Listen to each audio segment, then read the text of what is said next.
Hi. In the last few classes, we have been studying atoms. And in this class, we'll start using atoms. And the most interesting thing we can do in using atoms is to make molecules. We've studied so far molecules like water or carbon dioxide, but there are other molecules that are important. For example, there is the molecule sodium bicarbonate. It's the molecule that we take when we have upset stomachs. NaHCO3. And a molecule like sodium bicarbonate can undergo chemical reactions. It can become other molecules. Sodium bicarbonate, NaHCO3, goes to Na2CO3 plus carbon dioxide plus water. In chemical reactions, the actual atoms themselves are neither created nor destroyed. The number of the atoms stays the same. So right now we have NaHCO3, and we should end up with the same number of NAs after the reaction. Right now, though, we have one Na on the left side and two NAs on the right side. We have one C on the left side and we have two C's on the right side. What we need for a balanced chemical reaction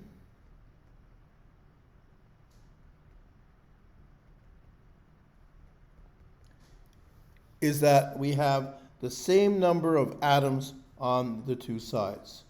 And there are specific procedures to balance chemical reactions, and I will be teaching you today about the 6 method.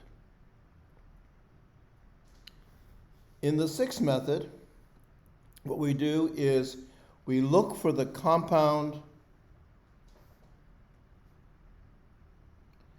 with the most elements and the most complicated, most complex. And in this reaction, it's NaHCO3, since it has 4 elements, Na, H, C, and O. And in the 6 method, you put a 6 in front of that compound. We are now looking for the coefficients for the other compounds. And what we do is we look for an element which appears only once more in a compound without coefficients. For example, sodium appears only once more in a compound without coefficients right there. We have 6 sodiums on the left. The number of sodium atoms aren't changed. This is Na2, so 3 Na2s is 6 sodiums. The sodiums are preserved on both sides. We now look for another element that appears only once more without coefficients, and we can see that's carbon. There are 6 carbons on the left already, here. And so far we have 3 carbons on the right. We need another 3 carbons.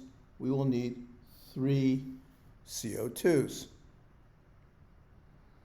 And finally, we have one last compound without a coefficient, this one. And hydrogen appears only once more, here. In a compound without a coefficient, we now have 6 H's on the left, and so far no H's on the right, and it's H2, so it's a 3. We now have coefficients in front of all the compounds, and what we want to do is to get rid of all common factors in these 4 compounds. And the common factor between all of them is 3, so removing the common factor, 2 NaHCO3 divided by 3 makes 1 Na2CO3 plus 1 CO2 plus 1 H2O.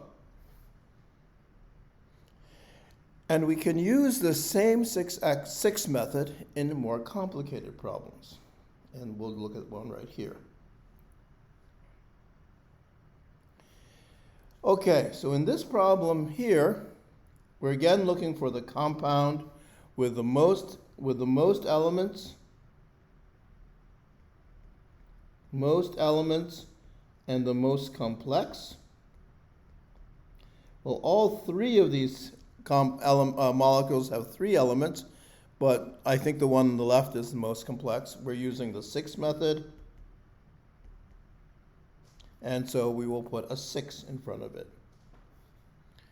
And now we're looking for, there are 2 compounds which don't have coefficients yet, and we're looking for an element that appears only once more.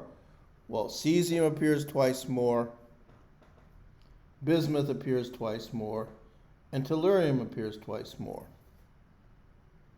And in that case, what we do is we look among the remaining molecules without coefficients, and we take the compound without a coefficient with the most elements and most complex. And I think that's this one here.